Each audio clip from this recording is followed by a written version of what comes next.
hello everybody, and welcome to North Country Ham. I do something today that I haven't done in a little while, and that's a little live studying for extra class. So I've got my book out, so we can do a little extra class studying today. Go through some more of the questions. It's been a little bit since I've done that. Had a good day yesterday. Local club put on a ham fest that we done annually. Last year, obviously, they didn't do it, so we got to do it this year. Had put a few tables set up outside, people selling stuff, kind of a swap meet kind of deal. The club had me head up an antenna building little get together inside the venue, where we actually put together some tape measure Yagis for direction finding. So the club's going to try to do a fox hunt here coming up soon. So that was a good day. Gordo's book definitely seems to be very beneficial. I haven't been studying in a little while because I've been many other projects, but I wanted to at least go through some more questions, try to finish up another section, and we'll go from there. So thanks for joining me, Jeff. Appreciate it. I haven't done too many of the live shows, but with that, let's kind of transition over to the book and kind of start going through some questions. All right. Hopefully it's going to kind of come in good. Kind of where I left off the last time was in the outer space comms section, and that's going to be the first question there to go through. I've gone through quite a few questions in the outer space, which is the third section, I think, second or third section. So, all right. So, oh, you're on the 9th edition. I just bought this one earlier. This is the actual 2020 to 2024 Element 4 book. I picked it up off from Amazon. I do have a link for this version in the in my description too. So I don't remember, what was it? I want to say late last fall I picked it up, maybe. But yeah. So the next question here, from where I left off, which of the following digital modes is especially useful for EME communications? So you got A, MSK 144, B, Pactor 3, C, Olivia, or D, GST 65. I'm gonna guess at this one. A lot of this I haven't studied ahead either, so I'm guessing and going through just as yeah, you know. So let's see here. I think it's the MSK 144 if I remember, but I'm probably wrong. So takes a mighty big long boom antenna to bounce signals off the moon in an Earth-Moon-Earth contact with voice. It's a huge effort requiring the minimum a pair of long boom Yagi antennas with the maximum legal power output. However, going digital with JT65 can make it possible for you to begin receiving moon echoes with the modest antenna system. You can hear echoes from the moon of the digital signals on Gordo's audio CD, which I don't have the audio CD. So answer is D, JT65. So I played around with FL Digi and stuff a little bit. I haven't done much JT65. I've done a lot of FT8, but I'm still learning. I've only been a general since the end of August last year, so I'm still yeah. Well, see, you're already ahead of me, Jeff. Knowing JT65. All right. Next question here. What is one advantage of the JT65 mode? A, it uses only 65 Hz bandwidth. The ability to decode signals which have a very low signal to noise ratio. C, easily copied by ear if necessary. Or D, permits fast scan TV transmission over narrow bandwidth. Well, I know JT65 is a lot like FT8, where it allows for that low signal strength decode. I'm thinking it might be B. Yeah, right. Welcome to H. There is so much to HF, but it's definitely a lot more fun. So I'm thinking it's B, similar to the FT8, you know, with the low signal to noise ratio for decoding. Weak signal, VHF, UHF, and microwave operators know well the popular WSJT software enables miraculous reception of digital signals well below a normal noise floor. GT65 coding allows your radio to capture everything from digital conversations off the surface of the moon just because you can't hear anything coming out of the speaker. Many times your computer sound card can deliver enough meaningful audio to the decoding programs to utterly amaze you. So I was right. Hey, look at that. I'm 1 for 1. So I'll highlight that one. Hey, thanks for interacting, Jeff. I appreciate it. I've done a couple of these previous that I've got on my channel that are all saved in a study playlist. But yeah, I'm definitely trying to learn a little more as I go. Just finished up building my end-fed half-wave that I kind of bought all the different components, project boxes, things like that, and kind of did my own assembly. So no, you're good. I like the interaction. But yeah, I've got to test and fine-tune the end-fed half-wave I did. I've cut it for 40 meter, but I recorded some of the assembly as I'm doing, so that'll probably be something I put on the channel before too long. But kind of fun little project. So our next question here: what type of modulation is used for JT65 contacts?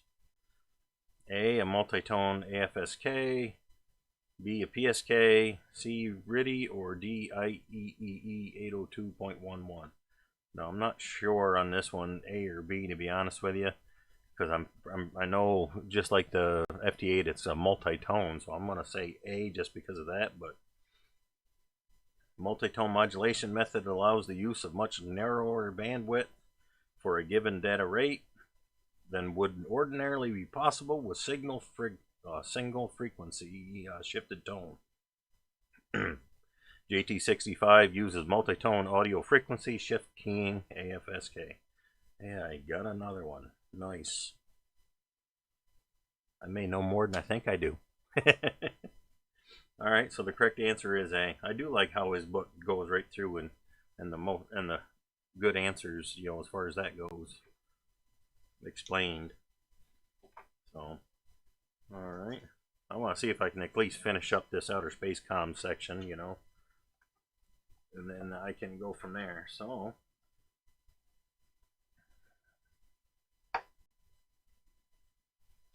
yeah, that's pretty much what I was doing. I'm thinking of all the FT8 I've done, and I've switched it to 65 once or twice, and it's just a different multi-tone signal. It takes a little longer each side, but it seemed pretty good from there. So that's why I guessed that one. So kind of the KISS method that in full effect. All right. How is the timing of FT4 contacts organized? And that I don't remember on the timing out of it. By exchanging an ACK, NAK packets, stations take turns on alternate days, alternating transmissions at 7.5 second intervals. It depends on the lunar phase. I'm going to say the 7.5 second intervals because that's about half of the FT8. So I think that would make sense. All right. FT4, the protocol of WSJTX development group, allows stations to make faster, reliable QSOs under extremely weak signal conditions. Plus, FT4 is well suited for radio contesting. Timing is everything between two stations using FT4. Each station alternates with their 7.5 second transmit receive sequence length. Precise computer clock accuracy is required, and WWV signals makes it easy to stay synchronized to the 7.5 second slots. Your computer may decode a signal as weak as -17 dB, and the noise bandwidth is a skinny 80 Hz with FT4.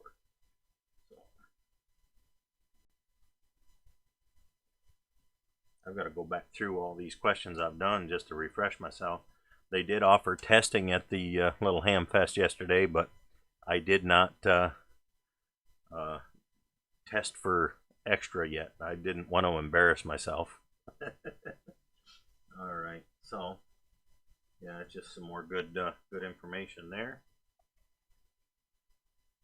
Set this to the side. All right. What technology is used to track in real time balloons carrying amateur radio transmitters? A. Ultrasonics. B. Bandwidth compressed LORAN.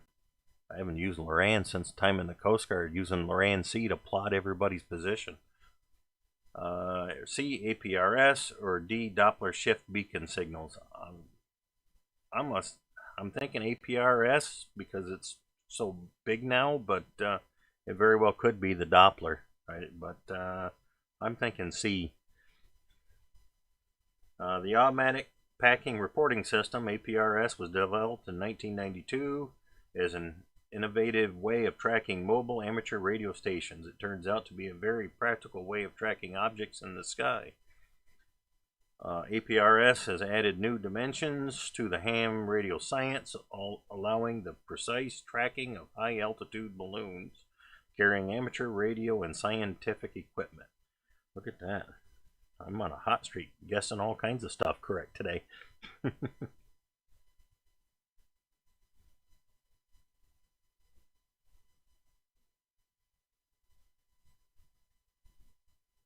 Well, I don't know what happened there, Jeff. I apologize. There's something going on with Streamlabs, kind of doing something with your comments.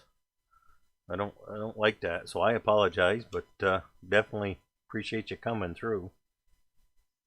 So, yeah, because you can see here on some of the APRS how it's giving you your speed and altitude. All right, our next question here: which of the following is required in the identification transmissions from balloon-borne telemetry station? A. Call sign. B. The output power of the balloon transmitter. C. The station's 6-character Maidenhead grid locator. Or D. All of these. I'm going to say probably all of them. Amateur radio station identification is almost always a very simple affair, and it's no different with an airborne balloon telemetry station. The only requirement is that you identify your station's call sign, which may be transmitted either by voice or CW. Of course, you may add additional information to your ID, such as GPS coordinates, temperature, power output, and any other interesting information. But all that's required by the FCC is the call sign. Okay. I may have to... Oh yeah, I should probably go in there on the settings at some point here and change it to the where caps isn't a big problem issue. It might be locked down a little bit. That might help. So useful sites. Okay, spaceweather.com, prophfradio.org, msat.org. Ham waves. Okay. I have to play around with that stuff a little bit, look into that a little more. Learn. I haven't done much of anything with outer space, so. And look at that. That finishes up outer space comms. All these live shows have been, yep, just like it be. I've been trying to do 10 to 15 questions at a time, keeping it somewhat short for the live streams, but might do a few more. 1, 2, 3, 4, 5, 6. I think I've only done 6, so I'll do a couple more pages of questions. Why not? All right. So our next section here: visuals and video modes. It's all kind of interesting. I've been really enjoying all the digital stuff on HF so far. All right, what special operating frequency restrictions are imposed on slow scan TV transmissions? None. They are allowed on all amateur frequencies. They are restricted to 7.245, 14.245, 21.345 and 28.945, or they're restricted to phone band segments. They are not permitted above 54 millihertz. I'm going to think for the slow scan TV, it's probably all similar to the other. It's going to be on probably B, huh?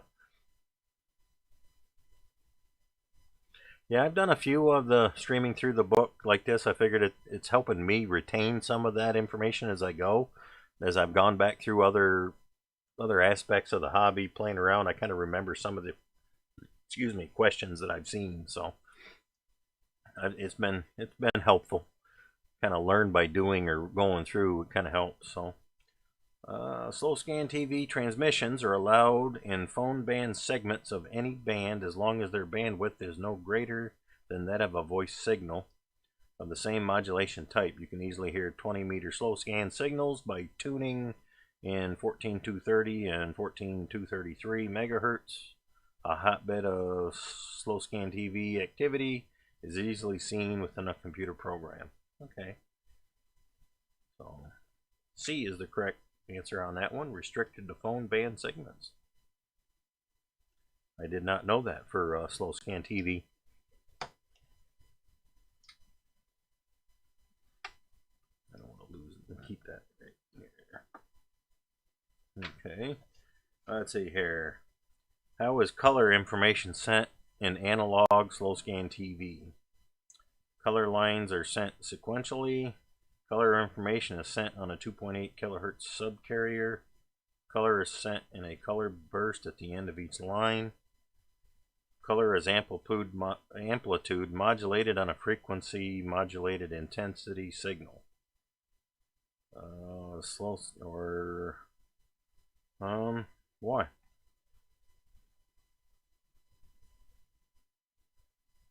How is color information sent in analog? I'd almost think it's the lines are sent sequentially would make sense, but well, I don't know.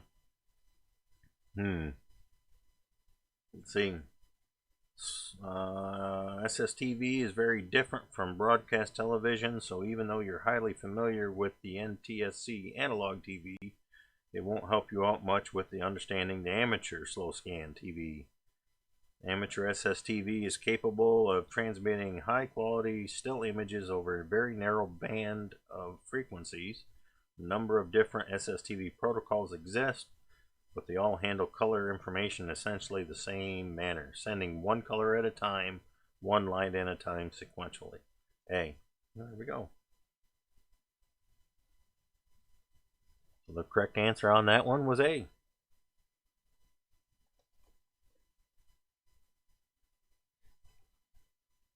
All right, let's see here. We'll finish out this page here and go from there.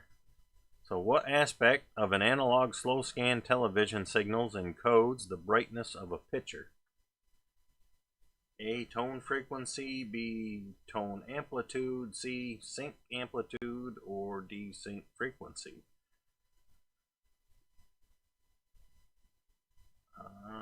Probably A. Tone frequency, but we'll see here. Brightness of a slow scan picture depends on the tone frequencies received. The higher the frequency, the brighter the picture. So it was A.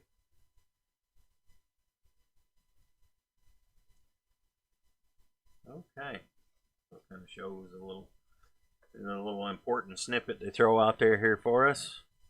Yeah, I haven't done much slow scan TV. I think some of the local clubs around here with one of the repeaters there for a while on Friday nights through FL Digi were sending slow scan TV pictures back and forth, playing around, basically doing a digital net on Friday nights, but they haven't done that in a little while.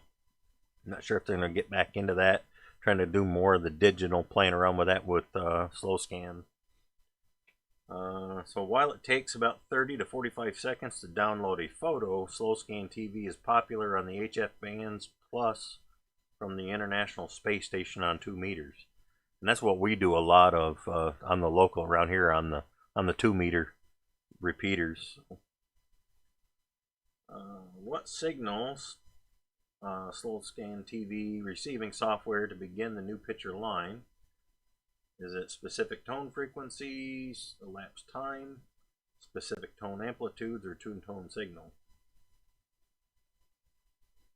I'm trying to remember back through when we were tinkering around with that, just sending pictures.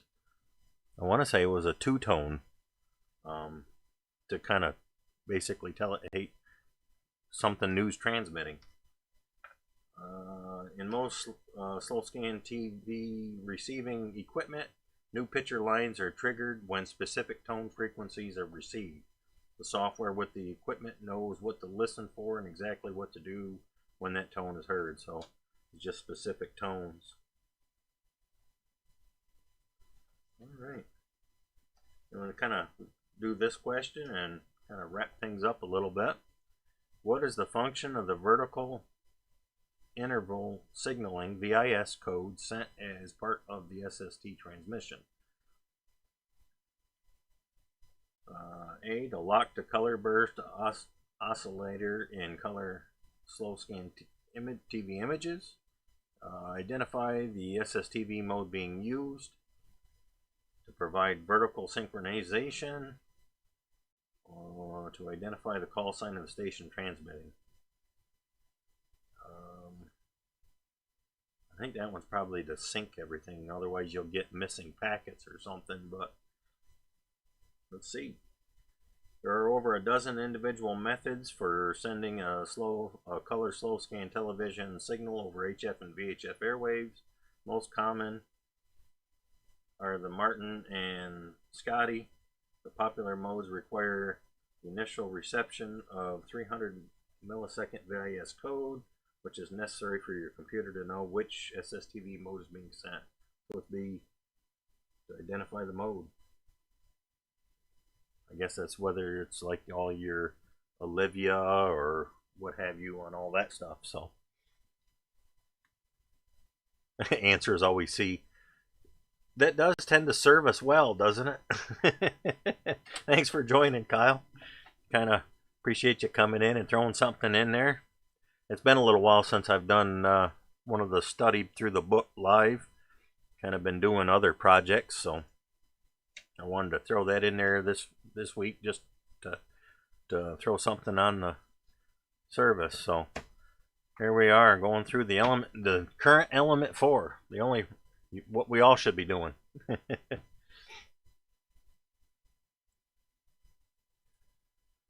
Well, I'm going to kind of wrap things up, guys. I appreciate all you joining me and going through about 10 or so of these questions, continuing on. I'll probably try to alternate some of this a little more, throw in another one here or there as I'm posting other uploaded videos. So nice, Jeff. But hey, thanks a lot, guys. Appreciate the interaction in the chat. First time I've had some good interaction in here. Hey, thanks. Welcome back, Rosa. I remember you peeking in on me before one of my other lives. Thanks for coming back in. We'll try to do some more of this. I want to try to get my extra done here before too long. But again, thanks a lot, everybody, and have a good one. 7-3.